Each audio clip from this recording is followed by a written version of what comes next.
baheruka kumbwira yuko hariho bajya batesheje izabo bari bubatse ibigega hanyuma amabati ntibabe barayaronka be n'imiryango y'abatwa ubu nyene naciye ntanga itegeko turiko turarondera amabati 200,000 kugira ngo tubashikirize ikibazo rero batesheje izabo bambajije ni giki bavuze bati none gamutanga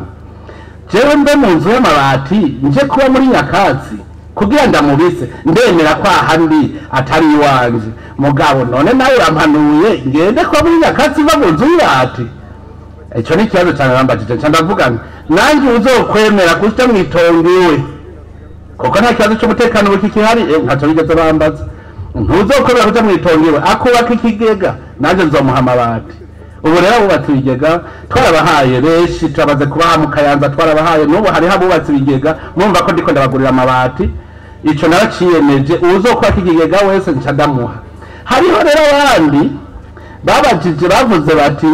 mbega jewe mve kwibarabara ngende kuba hariya mu Rutoki mva kwikaburimbi mva kwibarabara kubera ikibazo cy'Uburundi turiko tugikora mu buntu tutariko tugikora mu kwihorana mu kugira inzigo